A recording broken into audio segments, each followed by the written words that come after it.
Maayong gabi sa tanan.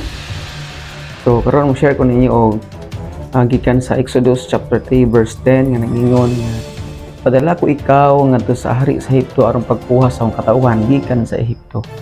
Kani nga verse mga igsuonan mo ni ang panahon nga tawag si Moises sa Ginoo aron nga gamiton siya aron pagkuha sa iyang katawhan nga mao Israelita gikan sa Egypt.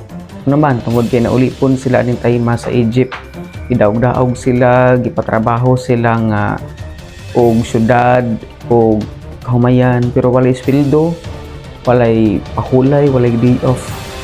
Kaya nga na ka miserable ang ilaang kinabuhi. Do gipakaon sila pero ang ilang pagkaon para lang makusgan sila sa ilang pagtrabaho. Kani nga kanang pangitabo mo na siya gikagulan sa Ginoo sa iyang katawhan mo nang gigamit niya si Moises aron nga himong instrumento pagkuha sa iyang mga katawhan gikan sa pagkaulipon. Imo ba ka sa atong kinabuhi usab nay nakaulipon kanato nga mao ning gitawag nga sala.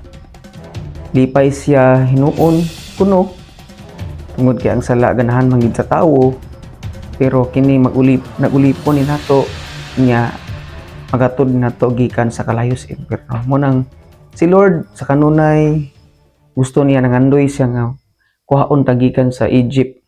Mga Egypt na to, mga sala, kagahapon, mga maot nga past, aron nga dalon ta niya sa promised land, dalon ta niya sa gingarian sa langit.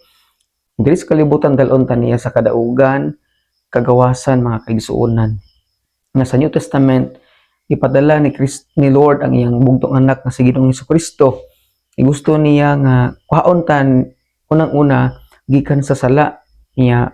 Gusto niya nga mangalagad ta niya. Gusto niya makaangkon tag kagawasan, kalipay sa kinabuhi ug labaw tanan kuhaon ta niya someday sa pagbalik niya diri sa kalibutan kay naglago ni sa Ginoo.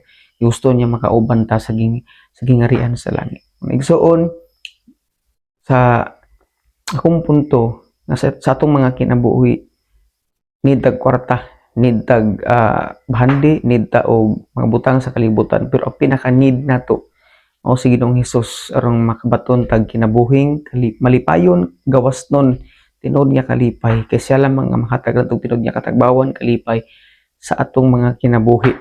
Dumi dili ang sala, dili ang kalipay sa kalibutan ang makatag nimo kalipay kay kalaglagan lang madulungan anak kun dili si Hesus lamang. Marto, God bless natong tanan.